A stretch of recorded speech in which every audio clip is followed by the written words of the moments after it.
Hello and welcome to A Couple Codes. My name is Cody. And my name is Cody. And we've been coding for the past 23 weeks with the Odin project. Unfortunately, Emily can't join us today, so Cody has joined us to talk about his experience with the Odin project as well. Welcome, Cody. Thanks for having me. My pleasure. So, Cody, where are you at in the curriculum? I'm still working on the final JavaScript project, and I'm creating my own website based off of some experience I've had as a sensory scientist instead of following the instructions for the Odin project and making a replication of one of my own favorite websites. And what's the most significant thing that you've learned this week? I'd say the most significant thing that I've learned this week is actually implementing tests within React. I was a little bit confused at first at how to render the components, and I didn't realize that you had to render the component each time you wanted to test it. Well, specifically that's what I found with some examples that was able to run the tests specifically. And yeah, that just took a little bit. I haven't written a huge portion of tests or a lot of tests with React components just yet, but I'm going to try to do that going forward.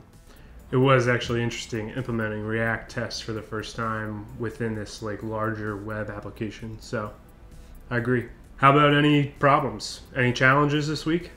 I'd say the biggest challenge this week was, since I'm doing the final JavaScript project and since I'm making a whole website that's brand new and I'm not replicating another site, there's a lot of decisions about what to do with the different parts of this site.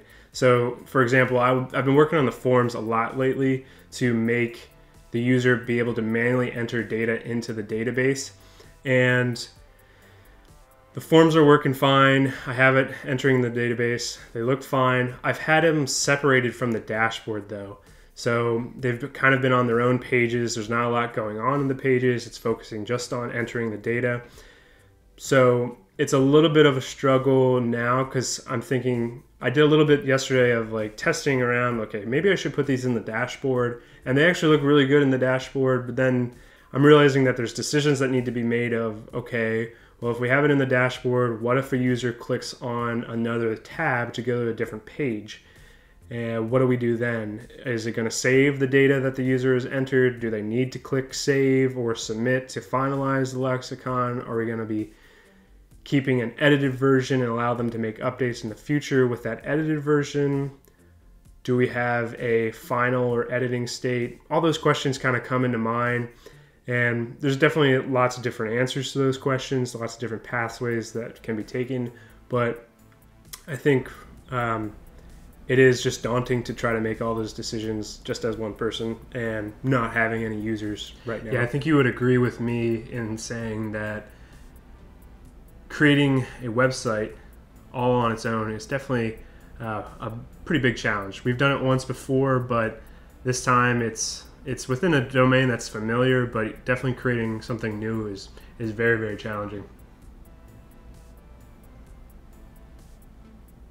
Well, that's all we have for this week. So if you like this video, then definitely hit the like button. And if you're interested in following mine, Cody's, and Emily's journeys into web dev, you should definitely subscribe. Thanks for tuning in to A Couple Codes.